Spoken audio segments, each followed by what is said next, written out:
Especiales de Convicción Radio. Temas fundamentales para el sostenimiento del combate católico de hoy.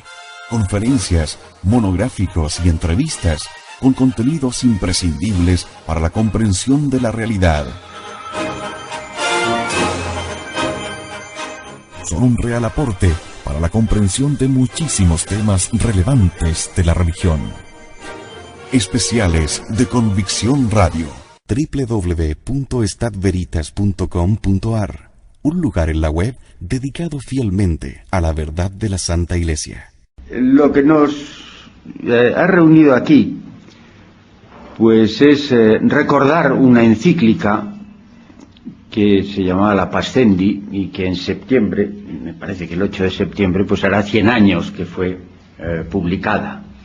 Y se vio precedida hacia julio por un decreto llamado Lamentabili, donde se condenaban unas decenas de proposiciones de una corriente de pensamiento que se llamaba, que entonces le dieron una cierta carta de naturaleza dentro de la misma Iglesia, aunque ya se utilizaba con anterioridad, que se llama el modernismo. La manera de presentar este asunto, pues parece que naturalmente tendría que ser pues presentando las circunstancias en las cuales se dio esta condenación, contra quienes iban directamente dirigido, en la medida en que iba directamente dirigido contra alguien, cosa discutible. Entonces cabría empezar por hablar de Loisy, de Leroy, de Tyrrell, y de luego remontarse al pensamiento de Blondel, de Bergson, y más remotamente pues a los modernistas dentro de las corrientes protestantes como Schleiermacher y Strauss, y sobre todo en última instancia a Kant.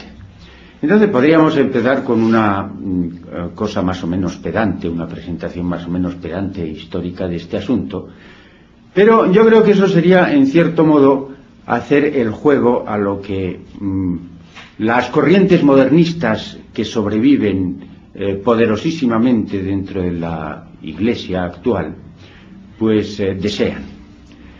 Es decir, para los historiadores modernistas, pongamos por ejemplo Daniel Rops, aquella fue una condena que se refería a unos autores muy concretos que habían cometido unas cuantas imprudencias y unas expresiones extremadas que bien merecían esta reconvención por parte de la autoridad eclesiástica.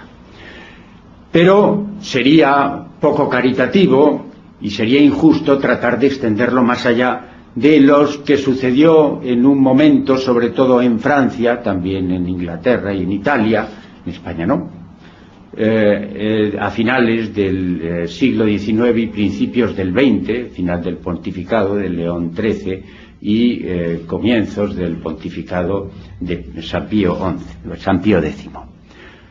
Quisieran verlo limitado a eso, y declaran explícitamente que esta encíclica pues tenía una finalidad muy concreta que no cabe extrapolar a momentos posteriores y a otras corrientes posteriores. Lo mismo dice un teólogo cuyo nombre no citaré porque hay que ser muy prudente, y entonces que dice a ese respecto, precisamente, no ya como historiador sino como teólogo: hay decisiones del magisterio que son sobre todo una expresión de prudencia pastoral y una especie de disposición provisional. Se puede pensar al respecto en las declaraciones de los papas del siglo pasado sobre libertad religiosa, así como en las decisiones antimodernistas de comienzos de este siglo. Se refiere al siglo XX. En los aspectos de sus contenidos, estas declaraciones y decisiones fueron superadas después de haber cumplido su deber pastoral en un determinado momento histórico. Es decir, la idea que tratan de presentarnos es que esta encíclica pues tenía una finalidad muy concreta, muy determinada, y cuya utilidad y cuyo objeto pues ha pasado a la historia y no tiene más que un interés pues eso, histórico. No es esa la postura que nos interesa. No es esa la postura tampoco católica, porque esta encíclica constituye una parte del magisterio ordinario en cuanto que se halla en perfecta consonancia con lo que la Iglesia ha mantenido a lo largo de 20 siglos, desde sus comienzos, y tiene un alcance, digamos, por tanto, eterno e intemporal, aunque se ha dado en un momento, pero a partir de ese momento, pues las cosas que han sido por ellas condenadas, quedan condenadas indefinidamente. A ese respecto, hay que señalar que las condenas en la Iglesia son de manera definitiva, y lo que hace esta encíclica es presentar una actitud de pensamiento que es definitivamente condenada y para siempre dentro de la Iglesia. Para recordar un poco ese carácter intemporal de las condenas, me gusta citar las palabras de San Simplicio, que ya en el siglo V decía: lo que por las manos apostólicas, con asentimiento de la Iglesia universal, mereció ser cortado al filo de la hoz evangélica, no puede cobrar vigor para renacer, ni puede volver a ser sarmiento feraz de la viña del Señor, lo que consta haber sido destinado al fuego eterno. Es decir, las condenaciones son condenaciones para siempre y no pueden volver a tratarse de esos asuntos, ni hacen referencia exclusivamente a unas personas que vivieron en un momento concreto, sino a unas doctrinas, manténganse en cualquier momento en que se mantengan. La Pascendi es una encíclica que tiene unos caracteres un tanto peculiares, conscientemente peculiares. Lo que hace es presentar un sistema desde sus comienzos, desde sus bases, desde sus fundamentos filosóficos. Un sistema no católico de pensamiento. No es una condena de un autor determinado. No cita a ningún autor en concreto. Ese hecho de que no cite a nadie en concreto, pues algunos lo han interpretado como un acto de caridad por parte de las jerarquías eclesiásticas que promulgaron, de San Pío X, que promulgó esta encíclica, hacia unas personas que eran bien intencionadas en principio, muy preocupadas por la situación de la Iglesia y del hombre moderno y del cristiano y del católico dentro del panorama del pensamiento moderno. Pero no es eso solo, a mi juicio.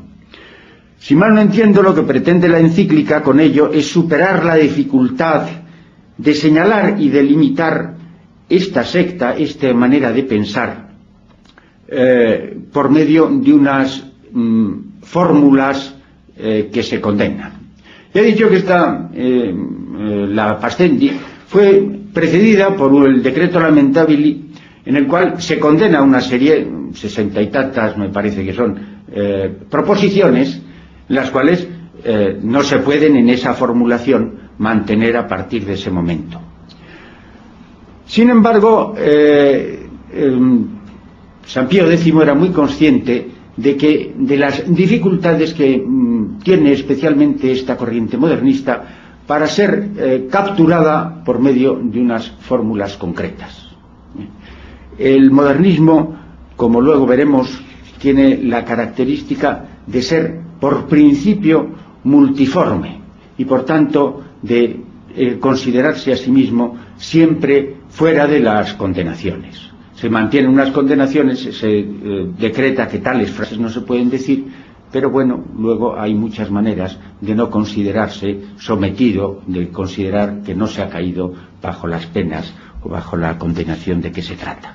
Entonces, por eso, la estructura de este documento lo que trata es de que nos metamos en la manera de pensar, en la actitud de pensamiento, en la cosmovisión de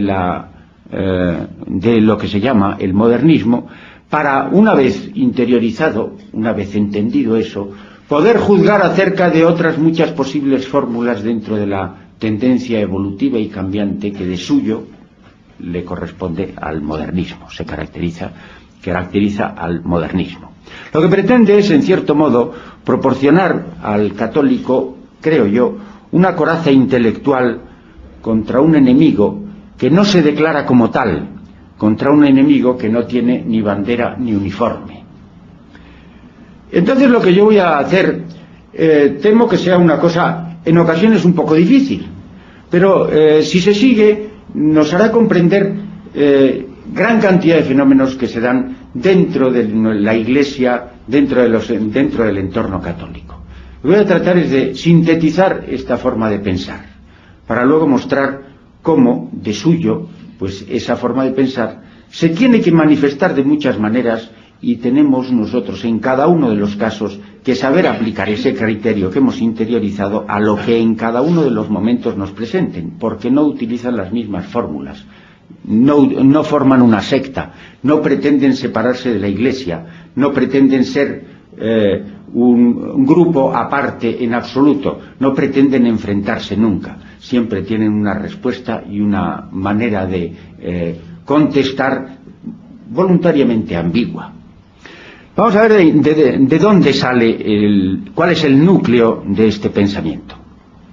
Este núcleo surge de algo que se podría llamar el idealismo. El idealismo, en uno de sus sentidos, no se asusten ustedes, esta terminología filosófica hay que meterse un poquito en ella, pero una vez que la veamos, veremos que no es una cosa tan difícil. El idealismo, en su sentido más originario, no es una doctrina que niegue la existencia de las cosas fuera del sujeto. Tenemos que empezar a pensar ahora en el sujeto desde nosotros, el sujeto que somos nosotros mismos y el mundo de fuera, el mundo de dentro y el mundo de fuera. Pues bien, el mundo de dentro, si nosotros lo consideramos, es el mundo de nuestras percepciones, de nuestros pensamientos, de nuestros sentimientos, de nuestros deseos. Ese es el mundo, ese es un mundo que se diferencia, que habría que diferenciarlo del mundo de fuera. Nosotros naturalmente pensamos que hay un mundo fuera. Nosotros pensamos, yo ahora puedo considerarles ustedes, si me metiera en esta concepción idealista, pues pensar que ustedes, los que están aquí, no son más que un conjunto de sensaciones que yo tengo y que, de acuerdo con una larga experiencia mía, pues les llamo personas, etcétera, pero son unas sensaciones, ruidos, colores, etcétera, que se presentan ante mí, que soy el sujeto que yo soy. El mundo entero, según esa concepción, pues según el idealismo radical, pues no sería más que mi representación. Ha habido esos idealismos absolutos. Pero luego hay otro idealismo que es en el fondo más radical y primero, que consiste sencillamente en negar que nosotros de buenas a primeras tengamos una percepción de la realidad. Inmediatamente, ¿qué es lo que se nos ofrece? Lo que inmediatamente se nos ofrece son nuestras propias representaciones, nuestros propios deseos, nuestras propias afecciones, que respondan a algo del mundo de fuera de mí. Es, en principio, desconocido. Ese idealismo de base que se refiere solo al principio, al comienzo, a lo inmediato, inmediatamente no tenemos conocimiento de eso. Eso surgió a partir de Descartes, siglo XVII. Luego él buscó una salida a través de unos razonamientos para demostrar, según él, que existe un mundo de fuera, pero inmediatamente no tenemos conciencia inmediata de la existencia de algo fuera de mí, fuera del sujeto. Bien, pues esa manera de pensar constituye la base, el problema fundamental, el punto de partida de toda la filosofía moderna, no católica, pero toda la filosofía moderna, y acaba por culminar en el pensamiento de Kant. Para Kant el hombre está encerrado dentro de sí mismo y supone la existencia de una cosa en sí incognoscible, y lo único que se nos presenta con claridad son las sensaciones que nosotros captamos como fenómenos. Fenómeno quiere decir lo que se nos aparece, las cosas que se nos presentan, que se presenta ante el sujeto. Pues bien, para Kant, la ciencia, ¿qué es en ese caso? Si no hay cosas, nosotros naturalmente creemos que cuando establecemos unas conexiones entre unos hechos y otros, son cosas que suceden a a otras cosas que están fuera. Cuando algo se quema un árbol, pues lo que se está quemando es esa cosa que está fuera de nosotros y que es el árbol. Eso todo queda reducido a sensaciones. Lo que en realidad se produce es una sensación de color, una sensación de calor, que al aproximarse a otra cosa produce también otras sensaciones, y esa sensación en unos objetos se mantiene de manera permanente, en otros no, cosa que la ciencia puede medir de acuerdo con procedimientos matemáticos, y entonces la ciencia no es más que la conexión, el establecimiento de unas conexiones necesarias entre fenómenos, pero no nos dice nada en absoluto de las cosas. Nos habla solo de cómo se producen, cómo se suceden en el mundo fenoménico, en el mundo de lo que yo veo y yo toco, etcétera, cómo se suceden unas cosas respecto de otras de manera constante. Pero no va más allá en absoluto. La ciencia del mundo físico no es más que eso, conexiones entre fenómenos que capta un sujeto para el cual está vedado el mundo más allá de los fenómenos. Pues bien, desde esta perspectiva, que es la perspectiva idealista, es completamente contraria al sentido común y a lo que cualquier hombre naturalmente tiende a admitir, y a aquello para lo que naturalmente están nuestras facultades. Pero es una manera de pensar en la que una vez metido, una vez pensado eso, una vez que consigue uno captar esa posibilidad de manera radical, pues entonces nos encontraremos que de ahí se sigue, poco a poco, se pueden deducir todos los errores del modernismo.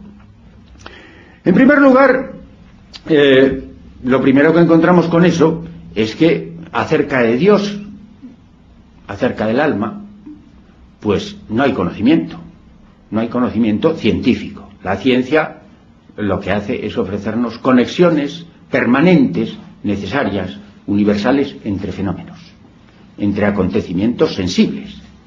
Pero de Dios y del alma, por ejemplo, pues no hay ninguna sensación, no hay ninguna captación sensible, no hay nada que proceda del caos de sensaciones que las formas de nuestra manera de captar esas sensaciones pueda trabajar sobre ellos. Por tanto, de Dios y del alma no hay ciencia. Eso es lo que se llama el agnosticismo. No hay conocimiento intelectual de las cosas de Dios, no hay conocimiento intelectual de aquellas cosas de las que trata la religión. Tampoco la historia. La historia es muy importante en todo este asunto. La historia que nos ofrece puede presentarnos la revelación, el estudio de los datos que están escritos, pueden de alguna manera presentarnos a Dios o a las cosas de la religión. No, son cosas escritas, son cosas sensibles que nos remiten a algunas personas que han escrito eso y las conexiones que tenían con otras personas, etcétera, pero no aparece Dios, si se trata críticamente todo ello, bajo ningún aspecto. Entonces, Dios, la religión, ¿qué es? Pues muchos de los autores que sucedieron a Kant por este camino, pues lo que decidieron fue eliminar la religión, entender que la religión es algo ante lo cual hay que adoptar una postura de radical desconfianza. Marx, Freud, Nietzsche, etcétera, cada uno a su manera, cada uno desde puntos de vista, entienden que la religión no es más que algo de suyo depravado, es decir, algo que de suyo hay que eliminar del interior de la conciencia. Hay que promover los procedimientos para eliminar todos esos prejuicios procedentes de intereses diversos en unos casos y de engaños que matan la vitalidad, etcétera, etcétera. En contra de estas posturas ateas, pues hubo una serie de cristianos, de católicos y de cristianos que entendieron que la creencia religiosa debería poder mantenerse desde los presupuestos de esta filosofía idealista moderna. Entonces hay que dar una explicación del fenómeno religioso. El fenómeno religioso no es algo decididamente engañoso, sino que tiene una explicación, tiene un fundamento, y tiene un fundamento también en el interior del sujeto. Ese fundamento no se da a través, no es intelectual, ya hemos dicho, es decir, no se da a través de nuestra apertura por medio de los supuesta apertura de los sentidos a otra cosa, no se presenta como fenómeno. Sin embargo, la vida interior tiene muchos aspectos, y uno de sus aspectos es el del sentimiento. El sentimiento es una noción que, una especie de algo que tenemos en la presencia interior de nuestra conciencia, y que no se nos ofrece como algo que responda al mundo exterior, sino que es algo que procede del sujeto, que parece proceder del sujeto, y que se le dio carta de naturaleza dentro de la filosofía a partir pues del siglo XVIII o por ahí, aunque y anteriormente no había sido aceptado como algo, como una capacidad especial del hombre para recibir un nuevo tipo de contenidos dentro de su conciencia. Y en ese sentimiento es donde creen encontrar los modernistas el origen de toda la religión. La religión surge de la captación, de la necesidad de lo infinito. Surge de la percepción de la indigencia ante lo trascendente o lo incognoscible. Ese es el principio de inmanencia religiosa. Dios se nos revela interiormente, pero no por vía de conocimiento, sino como un sentimiento que es fuente de toda la religión. Ese hecho en nuestro interior, pues además de las cosas que conocemos, de las cosas de los deseos, de los conocimientos, de las sensaciones, están los sentimientos, y entre esos sentimientos está, según ellos dicen, el sentimiento de nuestra finitud y la necesidad de lo infinito y de lo incognoscible. Pues bien, ese sentimiento está, según ellos, directamente unido a Dios, es algo que está despertado en el sujeto por Dios mismo. Pues bien, una vez puestas estas premisas, no hay más que ir sacando una a una, poco a poco, cuáles son las consecuencias. Es un proceso que se sigue por una especie de sucesión lógica y necesaria. El hombre está encerrado dentro de sí mismo, tiene unos conocimientos, tiene un saber intelectual, y luego tiene el sentimiento de la necesidad de lo infinito y de lo incognoscible. Pues bien, eso, una vez que estamos siempre considerando que estamos encerrados dentro de nosotros mismos en última instancia, siempre, pues hay que considerar que nuestra conciencia tiene una serie de caracteres. ¿Cuáles son esos caracteres? Pues en primer lugar, que esa conciencia se da en todos los hombres. Podrá uno preguntar, ¿pero hay otros hombres? Si estoy encerrado en mi conciencia, ¿cómo puede haber otros hombres? Lo correcto sería hablar de solipsismo. No, de solipsismo, es decir, estoy solito, no hay nadie más, no me acompaña nadie, todos son representaciones, no tengo seguridad de que haya nadie. Bueno, el otro es también producto de una necesidad, siento la necesidad del otro, y entonces admito la existencia de otros y reconozco a través de los fenómenos, plasmo en una serie de fenómenos que hay otras personas. Entonces yo aquí si estoy produciendo, actuando, y es porque entiendo que hay otros que me están oyendo. Entonces hay otros, es decir, y esos otros les atribuyo también que tienen su conciencia. Tiene una conciencia similar a la mía. Entonces la conciencia es algo que se me presenta como algo común a esas cosas que llamo los otros, los demás, los semejantes. Eso en primer lugar. En segundo lugar, la conciencia en todos sus aspectos se caracteriza por ser algo viviente y cambiante. Es decir, la vida de la conciencia es algo que está en permanente transición. Nunca estamos en contacto con lo universal y lo necesario, más que en las leyes que nosotros creemos hallar sobre las cosas de las conexiones entre fenómenos. Pero en realidad la vida, toda nuestra vida, y eso mismo los fenómenos, se nos aparecen como en constante transición. Cada vez que abrimos los ojos vemos las cosas de maneras diferentes, etc. Es decir, eso en la vida fenoménica y en la vida de los sentimientos pues también. Y finalmente, la tercera característica de la vida de la conciencia es que es una vida que tiene una unidad. Todos sus elementos tienen que estar conectados, son de un solo sujeto. Entonces, mis sentimientos, mis sensaciones, los fenómenos que se me presentan, el sentirme miembro de una comunidad de otros seres similares a mí, la ciencia, la historia, todas esas cosas están en un solo sujeto, que soy yo, y tienen que estar interconectadas entre sí. Entonces, con el análisis de estos caracteres de la conciencia, en cuanto que Dios es algo que se presenta ante mi conciencia, Él mismo y directamente está en directo contacto con la conciencia, de la consideración de esos caracteres van deduciéndose uno a uno todas las doctrinas que iremos viendo, que son las que condena la Pascendi, fuera evidentemente ese principio ya de inmanencia religiosa. En primer lugar, la universalidad de la conciencia. Todos tenemos conciencia y dentro de la conciencia todos tenemos sentimientos, y todos tenemos sentimientos, y dentro de esos sentimientos pues está el sentimiento de la necesidad de lo infinito, la captación de nuestra indigencia y de nuestra finitud frente a algo infinito.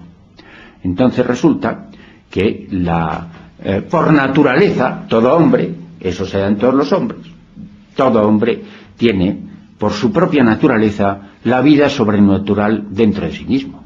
Es decir, como el sentimiento es algo que se da en todo hombre, y el sentimiento religioso es algo que nos une directamente a Dios, la gracia es algo, lo sobrenatural está dentro de la vida natural del hombre. No es algo que se tenga por una gracia que Dios da a los bautizados solamente, sino que es algo común a toda la humanidad, a todos los hombres, a cada uno de los individuos. Lo sobrenatural forma parte de la vida natural del hombre, porque el hombre tiene naturalmente ese sentimiento de la necesidad de lo infinito. Esa es una primera conclusión. Otra segunda conclusión es que toda religión es verdadera. Es el sentimiento religioso el que hace creyente al hombre. Ahora bien, como ese sentimiento pone directamente en contacto al hombre con Dios, toda religión es igualmente verdadera. Es decir, solo difieren unas de otras según hayan ido formulando de manera intelectual, hayan intentado formular esa fe. Pero esa fe está en todos los hombres, porque todos los hombres tienen el sentimiento religioso que les pone en contacto directo con Dios. Entonces, las diversas religiones serán quizá más o menos imperfectas en la manera de pensar el sentimiento religioso, pero todas ellas tienen, de alguna manera, algo de verdad. Toda religión es verdadera. Quizá todo lo más en la religión católica, pues se admitirá que hay una mayor vivacidad de ese sentimiento, una mejor presentación de ese sentimiento, una cierta superioridad sobre las otras, pero todas ellas de alguna manera pues participan de ese sentimiento religioso, comparten la verdad, y todos los hombres están unidos por naturaleza a la gracia divina. En segundo lugar, he dicho, la conciencia es vital, es decir, la conciencia está en permanente transformación, en permanente cambio. Nada es igual a sí mismo dentro de la conciencia de un momento a otro. Pues bien, la conciencia cambia, por tanto, según van cambiando las circunstancias. El sentimiento, por tanto, hay una evolución. La religión es algo como el resto de las cosas del hombre en permanente evolución. El sentimiento religioso era rudo y deforme al principio de la historia, pero luego se ha ido pulimentando con el decurso de los años y se ha ido manifestando de maneras diversas en diversas religiones. La religión católica también ha tenido manifestaciones sucesivas diversas que han pasado de la judaica a la paulina, a la helénica, a la posterior medieval, etcétera, etcétera. Es decir, el sentimiento religioso se va manifestando según van cambiando las circunstancias de manera diferente a lo largo del tiempo, como el resto de todas las demás cosas que se dan dentro de nuestra vida interior, porque la religión no es más que la manifestación de esa vida interior, de un aspecto de esa vida interior que es el sentimiento. Ahora bien, el sentimiento, todo esto se refiere al sentimiento y a las transformaciones que tiene el sentimiento y a los caracteres de la conciencia. Pero luego, la conciencia hemos dicho que también es una, es decir, todos los elementos de ella están unos en conexiones con otros. Y entonces, de las diversas conexiones surgen también se deducen también una serie de doctrinas, como son las siguientes. En primer lugar, en cuanto a la conciencia, es una conciencia que no es la mía sola, sino que yo he atribuido a los demás también esa conciencia y ese sentimiento religioso. Y en cuanto coincido con otros hombres en el mismo sentimiento religioso y reconozco a Cristo como el que formó, hombre de gran inmanencia, a partir del cual se formó toda una corriente de sentimiento religioso, que es lo que llamamos el catolicismo, pues entonces tiendo a formar con ellos una comunidad. Esa comunidad es lo que se llama la Iglesia. No sin cierta sorna, a veces tiene expresiones de este tipo, la Pascendi, les dice, ¿qué es la Iglesia? La Iglesia es el parto de la conciencia colectiva para estos, es decir, es lo que ha parido la conciencia colectiva. Los hombres necesitan comunicar, practicar, extender su fe, es decir, el sentimiento religioso, y forman una colectividad, por medio de la cual, pues, siguiendo a Cristo, forman la Iglesia católica.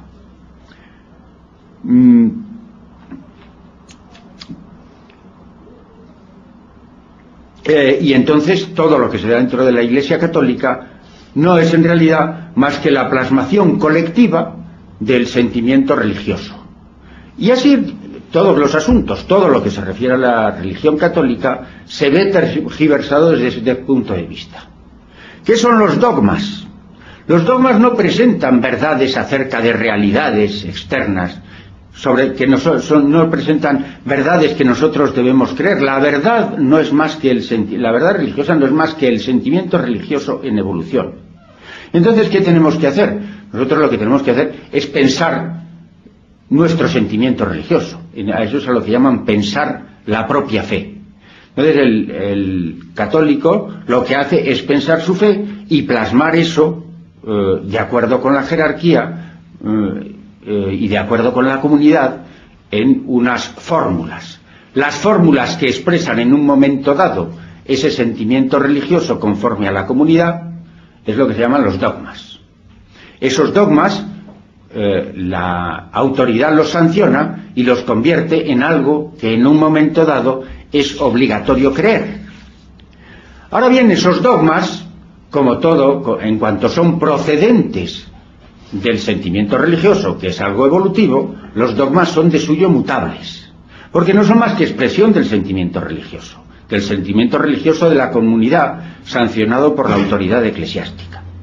Entonces los dogmas son algo que de suyo tiene que ir cambiando según las circunstancias históricas, según las dificultades con las cuales se encuentre la comunidad religiosa. Es pues propio de los dogmas que tengan que cambiar para que adquieran valor vital. Los dogmas lo que tratan es de fomentar, por medio de unas fórmulas en las cuales los expresamos, fomentar dentro de la comunidad, dentro de los individuos de la comunidad, el sentimiento religioso.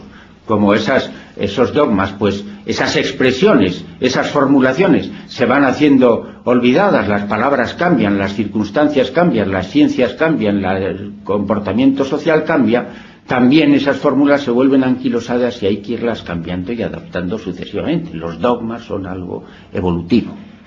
¿Cuál es el mecanismo de la evolución de los dogmas? Pues bien, la jerarquía eclesiástica, ¿cuál es el papel que tiene? La jerarquía eclesiástica tiene como finalidad aunar a la comunidad. Y por consiguiente, pues presenta unos ritos, unas doctrinas comunes que pretenden reavivar de acuerdo con la tradición, con una tradición entendida en una tradición viva y cambiante, tiene que aunar a la comunidad en el sentimiento religioso. Pero como ese es el papel de la jerarquía.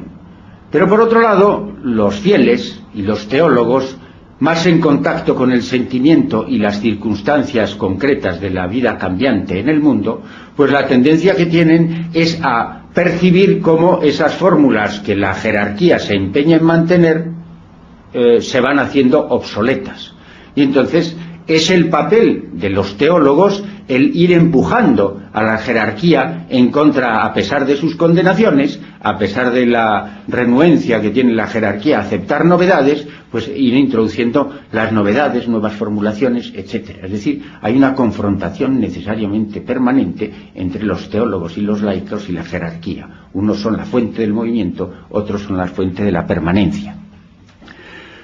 En cuanto a la sociedad civil, por otro lado, el sentimiento religioso forma esta comunidad, que es la de la Iglesia Católica, pero por otro lado, eso tiene que estar en contacto con otra sociedad en la cual pertenece el hombre, que es la sociedad civil. El hombre también vive en una sociedad civil.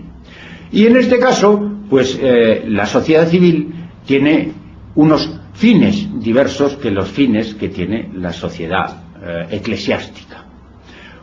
Uno tiene lo temporal, es decir, el mundo de los fenómenos. La sociedad civil actúa sobre el mundo de los fenómenos.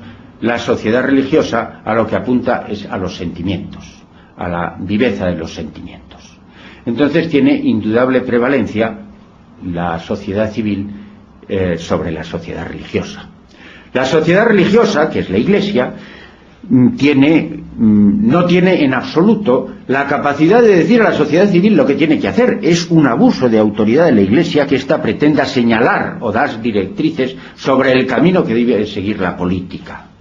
La religión, al contrario, debe someterse a las exigencias del régimen político. Debe promover las circunstancias, las tendencias, las concepciones comunes en el entorno social que se dan, y así, por ejemplo, pues en una época donde hay una tendencia marcadísima a la libertad, pues lo natural es que la Iglesia promueva un régimen más bien democrático y sea favorable al régimen democrático. Eso lo estamos viendo hoy de manera clarísima en lo que dice la Conferencia Episcopal. Es decir, tiene que ser favorable a las corrientes que hay dentro de cada una de las sociedades, y no solo en la organización de esas sociedades, sino en la organización interna de la misma Iglesia. La Iglesia, en una época como la actual, donde hay esa conciencia de la libertad, no puede seguir siendo monárquica, tiene que tender a la democratización. Y lo mismo sucede en la relación de ese sentimiento dentro de la unidad de la conciencia. Pues el sentimiento también se relaciona con los conocimientos científicos que unen unos fenómenos con otros. ¿Cuál tiene que ser la relación? Pues también de sometimiento. Los conocimientos científicos presentan unas conexiones necesarias en el mundo de los fenómenos, y entonces la Iglesia, el sentimiento religioso debe adaptarse a eso. Hay evolución, hay un progreso, está muy unida a la idea de un progreso permanente también en la ciencia, y la Iglesia, y por tanto en la manifestación del sentimiento religioso en la Iglesia tiene que irse adaptando también a las circunstancias, a la ciencia en cada uno de los momentos. Cuando hay contradicciones, es la Iglesia quien se debe adaptar a lo que dice la ciencia. Así, por ejemplo, para la historia, Cristo no es más que un hombre poco común, desde luego, pero un hombre al fin y al cabo. En la historia, es decir, en el estudio de los textos, de los escritos, etcétera, no aparece la divinidad. Aparece que dicen la divinidad, que hablan de la divinidad de Cristo, pero esos son los sentimientos de quienes escribieron eso acerca de Cristo. Generalmente dicen que lo escribieron mucho después, y que esa manera de escribirlo, esa manera de describir a Cristo, pues es algo sobreañadido, unas fábulas sobreañadidas por parte de la comunidad religiosa para fomentar el sentimiento religioso en la Iglesia.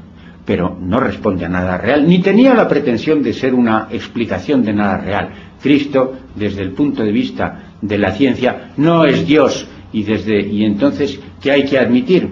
Pues que hay que someterse a eso. Es decir, Cristo no es Dios.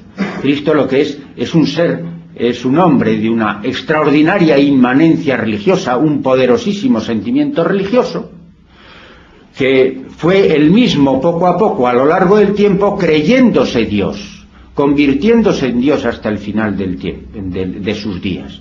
Y luego eso fue recogido, fabulado, etcétera. Una serie, hay unos acontecimientos un tanto raros, un tanto excepcionales, de los cuales hay constancia más o menos histórica, pero que en modo alguno presentan los milagros, en modo alguno presentan hechos extraordinarios, no justifican ni son determinación de la existencia de esos hechos extraordinarios en cuanto no podemos comprobarlos los demás. Entonces es algo que más bien sobre lo cual los cristianos pues añaden una serie de cosas y entienden, los convierten en milagrosos, y al que ha hecho esos milagros lo convierten en Dios. Pero ni siquiera Cristo mismo se creía en a sí mismo Dios al principio. Bien, queda dentro de todo esto el asunto más importante, el asunto más radical, y que lo plantea tal cual la encíclica al final. Los que creen así, creen a la postre, y digo la formulación, la pregunta que se hace la misma Pascendi. Esta gente cree o no en que fuera de él hay un Dios en cuyas manos caerá un día. Es decir, hay fuera de mi conciencia un Dios, una cosa diferente de mí, otra cosa que no soy yo mismo, ante el cual yo tendré que se me presentará, ante el cual yo tendré que presentarme, y ante el cual veré yo a cara como una cosa diferente de mí. Pues bien, la respuesta es que solo caben dos interpretaciones, y el modernismo trata de mantenerse en una ambigüedad que ahora veremos que caracteriza siempre al modernismo. Ambas posibilidades son destructivas de la religión en su totalidad. Una es el ateísmo y otra es el panteísmo. El único contacto con Dios del hombre se da a través del sentimiento religioso. No tenemos conocimiento científico ni a través tampoco de la revelación de Dios. Todo eso carece de fundamento según la crítica exegética y según la ciencia positiva. El único contacto con Dios es a través del sentimiento. Ahora, si nosotros estamos encerrados dentro de nosotros mismos y lo único que tenemos es un sentimiento de Dios, ¿ese Dios es algo más allá del sentimiento? ¿O no es algo más allá del sentimiento? Si es algo que no es más allá del sentimiento, entonces estamos en el ateísmo. Lo único en que creen estos es en el sentimiento religioso, no en Dios. No hay Dios, solo hay sentimiento religioso de algo que no tenemos constancia de que exista en absoluto de Dios. Solo hay sentimiento religioso. Y si creemos que es que estamos en contacto directo con Dios, inmediato con Dios, que Dios es el que produce en nosotros ese sentimiento religioso, entonces es que el hombre está en contacto, es Dios, es el mismo, es una parte de Dios, es una manifestación de Dios. Y entonces en lo que estamos es en el panteísmo. No hay diferencia entre Dios y el hombre. El hombre queda deificado. Solo hay esas dos posibilidades, las dos evidentemente inaceptables para las doctrinas católicas. Bien, todo esto, repito, son doctrinas condenadas. No el principio, es decir, eso del idealismo, pues quizá nunca ha dado grandes frutos dentro del catolicismo. Ha habido filosofías idealistas dentro del entorno del pensamiento moderno, idealistas, que no se puede decir que sean heterodoxas, pero generalmente son unas doctrinas que no han ido muy allá porque tienen una incoherencia de fondo. La Iglesia siempre ha mantenido y ha defendido el realismo. Nosotros vemos las cosas, estamos ante las cosas, yo soy una cosa junto a otras cosas. De ellas se me manifiestan de diversas maneras, mantengo relaciones con ellas, pero estoy abierto al ser, al ser de las otras cosas y no solo a mí mismo.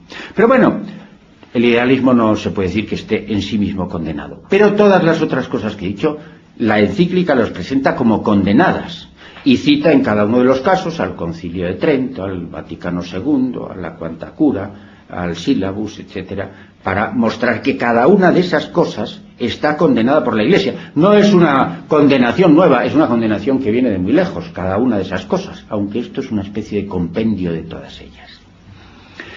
Entonces yo quiero recalcar que todo esto que he dicho está condenado, está condenado por la Iglesia. No lo puede mantener un católico, sea parcial, sea totalmente. Lo digo porque en una ocasión que di una conferencia un poco parecida a esta, en otro foro muy diferente a este, pues cuando empecé a hablar de esto, el presidente de quien había formado eso, de esa asociación, que era Fuerza Nueva de Canarias, hace muchos años, pues el presidente, que era una persona mayor formada en el pensamiento católico, cuando se dio cuenta de lo que estaba contando sobre el modernismo, diciendo que eso, la Pastendi presenta lo que está condenado, lo presenta como condenado. Cuando me puse a exponer toda esa sucesión de consecuencias o tal, una cosa parecida a esta, me miró furibundo, se levantó y se fue. Está en primera fila, como presidente que era, se levantó y se fue. Luego explicó que es que yo estaba de... ¿Cómo puede distraer a este a hablar aquí? Y está diciendo, no, le explicó, no, si es que esas son las doctrinas condenadas. Pero quizá no había estado demasiado claro, o él estaba desatento, y entonces pues él entendió que yo estaba diciendo eso y que no estaba señalando lo que está condenado. Todo esto está condenado. No se puede ser católico y mantener ninguna de estas doctrinas por separado. Desgraciadamente hoy, si yo contara, si se diera ese equívoco, a la mayor parte a muchas de las personas, si no se dieran cuenta que estoy presentando las doctrinas como condenadas, pues en la mayoría de los casos creerían que están oyendo el sermón de algún cura. Es decir, que creen que están... pues, se creerían en la Iglesia. Es decir, la mayor parte de esas cosas, de seguro que a nosotros mismos nos han sonado. Nos han sonado como algo presente, como algo defendible, como algo de lo que se puede perfectamente mantener. Bien, por eso he insistido en la utilidad de meterse en esto, de que lean ustedes la Pastendi. Porque hay una penetración profundísima de estas doctrinas condenadas por Pío X y luego condenadas también por Pío XII en Humani Generis, condenadas previamente por una serie de concilios, etcétera, cada una de ellas. Todo ello es condenado antes de 1950, creo que es la Humani Generis, donde vuelve sobre el neomodernismo. Pero lo que le pasa al modernismo es que tiene una cierta genialidad satánica. En este conjunto de doctrinas hay una cierta genialidad satánica. Porque no es una doctrina que pretenda mantener en contra de lo que mantiene la jerarquía una cosa, y si no lo admite, pues yo me separo y me voy, como han hecho tantos herejes, pues han ido. Yo no creo en eso, yo no lo admito, tal, me voy. No, el modernismo de suyo, pues es como una de esas bacterias hospitalarias que parecen alimentarse de los mismos antibióticos con que se les combate. Es decir, es algo hecho para estar dentro de la Iglesia y destruir a la Iglesia desde dentro. No quiere separarse, no tiene la misma pretensión de enfrentarse, no se enfrenta, sino que pretende revitalizar a la Iglesia desde dentro. ¿Y eso por qué? Pues está en las mismas doctrinas que hemos visto. En primer lugar, por su evolucionismo. No hay manera de delimitar, como ya he señalado al principio, con formulaciones lo que dice el modernismo. Porque el modernismo decía esas cosas, es decir, la Pastendi, sin lugar a dudas, pues cogió cosas de los más representativos de los modernistas en aquel momento, como Loisy o Tyrrell. Y esas eran las formulaciones, pero esas formulaciones van variando. Y va variando también la filosofía sobre la cual se basan y las concepciones políticas sobre las cuales se basan. Entonces el modernismo, al ser de suyo evolucionista, pues ha ido adoptando posteriormente otras maneras de neomodernismo. Cada cierto periodo hay un neomodernismo de nuevo cuño. Se han ido adaptando a las doctrinas, pues existencialistas, personalistas, a la teoría de la evolución, al marxismo, etcétera, según ha sido necesario, a la axiología, a la teoría de los valores, todo, a la fenomenología, todo ello ha sido recibido, interpretado, y el sentimiento religioso se ha acomodado eso, se ha acomodado ese lenguaje, se ha acomodado esa manera de presentar las cosas, ha fabricado una nueva concepción, unos nuevos dogmas que luego pues se van olvidando y se van cambiando. Eso no hay manera de condenarlo como no fuera teniendo los medios que tenían en la Edad Media la Iglesia Católica, que eran mucho más expeditivos y producían unos efectos pues mucho más definitivos. Pero estos se consideran, siempre tienen lo que decía al principio y que señalaba Daniel Rops. No, esta condena era de esos, pero no de nosotros. Y luego vienen otros, y tampoco de nosotros si viene una condena, y cada uno de ellos se considera a sí mismo que no ha sido afectado por la condena, porque tendrían que reproducir cada uno de los libros, tal. Entonces, la capacidad, por el mero hecho de ser evolucionista y de presentar las cosas con un lenguaje adaptado en cada uno de los momentos, la posibilidad de ir condenando cada una de esas cosas de manera definitiva es dificilísima. Por otro lado, el papel que confieren a los teólogos en relación a la jerarquía. El teólogo, para nosotros, normalmente, si recibiéramos una condena eclesiástica, pues como católicos eso nos quitaría el sueño. Las penas canónicas extraordinarias directamente dirigidas a nosotros o a nuestras doctrinas, pues nos harían perder el sueño. Pero para el modernista, no, porque ese es el papel del teólogo. Es decir, el teólogo tiene el papel de enfrentarse a la jerarquía y de conseguir mantenerse dentro de la Iglesia para que la Iglesia vaya evolucionando y para que los dogmas vayan evolucionando a pesar de la jerarquía, cuyo papel es la de mantener la cohesión y la de echar para atrás. Uno tira para adelante, el otro para atrás, y de la confluencia sale el movimiento de toda la Iglesia. Entonces ellos nunca se sienten afectados, y además si se sienten afectados pues hacen una confesión. Muchos de ellos pues reconocían en cierto modo y luego volvían sobre ello, y una y otra vez, y así cada uno de ellos en cada una de las épocas, etcétera, etcétera. Y eso ha producido una penetración dentro de la Iglesia cuyos resultados, dado que estamos en España, no quiero analizar. Prefiero que lo analicen ustedes, es decir, que vean de alguna manera, una vez provistos de esta coraza de la que hablaba al principio, que ustedes mismos vean hasta dónde llega esto. Compárenlo ustedes con la realidad, observen la realidad. No hace falta ser un teólogo, no hace falta tener unos conocimientos especiales en orden a denunciar esto. Basta con tener un conocimiento de la doctrina católica y con reconocer, cuando se reconocen estas doctrinas en una formulación o en otra, saber que eso no es católico. Para terminar, solo daré un par de consejos prácticos a ese respecto, con la finalidad de que ustedes puedan reconocer esto cuando se presenta. Desde luego, la manera de reconocerlo más obvia es cuando se dicen estas cosas, pura y simplemente. El modernismo tiene diversos estratos. Los hay los auténticamente modernistas, teólogos eclesiásticos de altísimo rango, etcétera, que son modernistas profundamente. Pero luego los hay que mantienen el modernismo porque las autoridades les han dicho que hay que decir tal cosa. Entonces, pues lo dicen, tal obispo lo es, tal conferencia episcopal dice tal cosa, yo también la digo, etcétera, etcétera. Luego los hay que lo hacen porque es de buen tono, eso lo denuncia la propia Pastendi, es decir, que son profundamente creyentes, creen todas las verdades de la Iglesia Católica, pero creen que es de buen tono, que es un procedimiento pastoral bueno, el utilizar ese lenguaje sentimental. Tratar de hacer sacar desde cada uno de los sujetos la propia religiosidad, la necesidad de la religiosidad.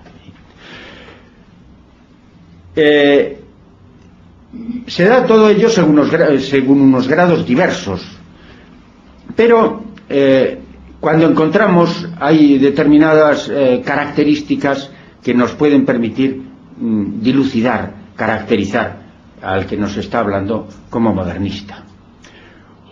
Uno de ellos es eso, la manera de las doctrinas mismas. Otro es el lenguaje. El lenguaje es curiosísimo, pues está, si ustedes empiezan a ver que alguien dice que hay que vivir su fe repetidamente, que alguien dice que hay que pensar la propia fe, que alguien dice no tiene en sus prédicas más que a la persona humana, y a la dignidad de la persona humana como fundamento de todas sus prédicas. Y otras muchas maneras de presentarlo, pues entonces pónganse ustedes en guardia. Ese o está utilizando la terminología o es que está profundamente inficcionada de modernismo. Otra característica de así para andar por casa que nos puede mostrar, nos puede poner en alerta ante los modernistas. Pues una de sus características es el que son bifrontes. Cuando encuentren ustedes a un modernista que dice unas cosas que les parecen a ustedes extrañas, que dentro de su formación digan ustedes, hombre, esto me parece a mí que no, pues van ustedes y le preguntan con ingenuidad o con malevolencia para criticarle, ¿cómo ha podido usted decir semejante cosa en el púlpito? Les dirá, pero si yo no he dicho eso. Yo no, está usted confundido, usted no ha entendido. Yo en realidad lo que quería decir era tal otra cosa. Me sucedió a mí en la universidad una cosa de esas, cuando yo era muy joven y ligeramente lanzado, pues había ahí un sacerdote, era en los años 60 y todas las transformaciones en la iglesia acababan de suceder, y había un sacerdote allí que luego llegó a catedrático de filosofía, por supuesto, y que por ahí debía andar. Todavía iba con su tirilla, desde luego no iba con sotana, pero iba a unos seminarios de metafísica, y entonces se obstinó una y otra vez en hablar de la dialéctica, evidentemente en un sentido marxista. Entonces el marxismo no tenía una importancia intelectual y académica enorme, y estuvo allí dando la lata una y otra vez con eso. Cuando acabó, pues yo le dije, ¿cómo usted, presentándose como sacerdote y siendo sacerdote, puede venirnos con la dialéctica marxista? Y me contestó, no.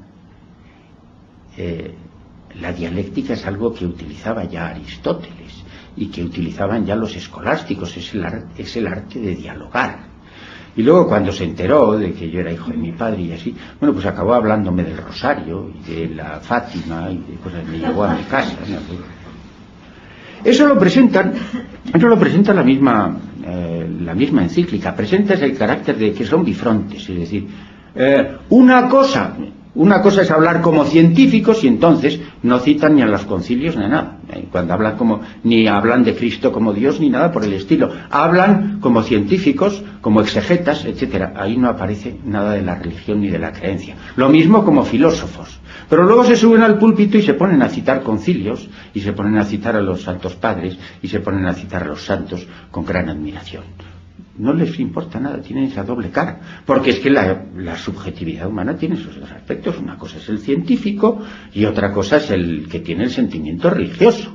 Y yo estoy actuando como científico y digo una cosa, como sentimiento religioso, pues digo otra. Cuando se encuentren ustedes a una persona que les deja así descolocados porque acaba de decir una herejía con toda evidencia, y les van a ustedes y le dicen, no, yo no decía eso, que va, no ha entendido usted. Ahí tienen ustedes un modernista profundo. Otra de sus características es la oscuridad.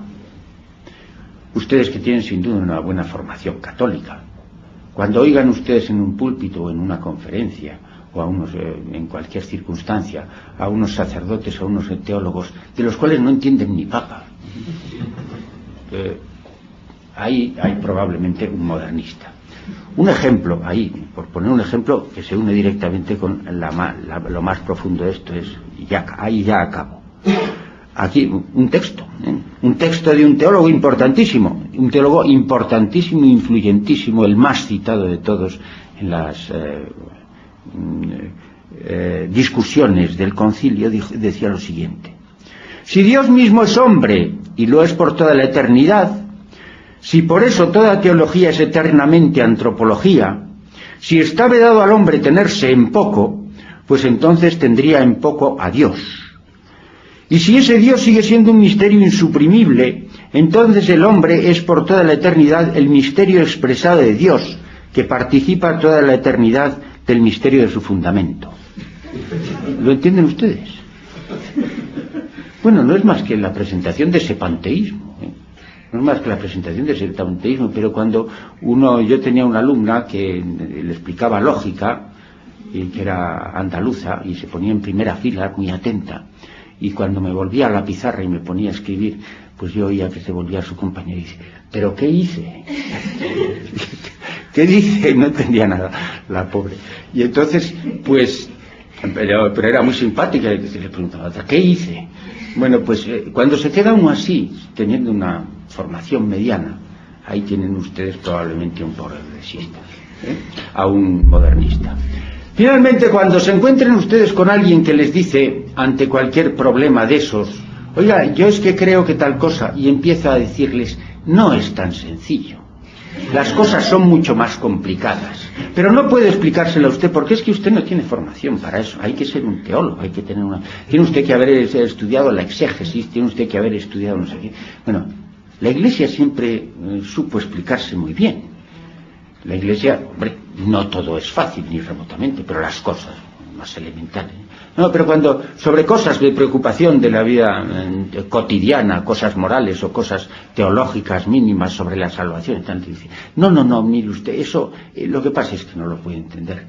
Ahí tienen ustedes probablemente a un inficionado más o menos de modernista. Tienen la tendencia a presentarse como sabios de una sabiduría, de una recóndita sabiduría, de una gnosis a la cual pues el vulgo no podemos acceder.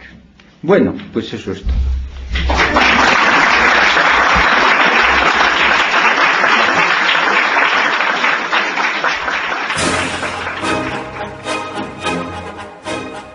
Especiales de Convicción Radio. Temas fundamentales para el sostenimiento del combate católico de hoy. Conferencias, monográficos y entrevistas con contenidos imprescindibles para la comprensión de la realidad. Son un real aporte para la comprensión de muchísimos temas relevantes de la religión. Especiales de Convicción Radio. www.estadveritas.com.ar. Un lugar en la web dedicado fielmente a la verdad de la Santa Iglesia.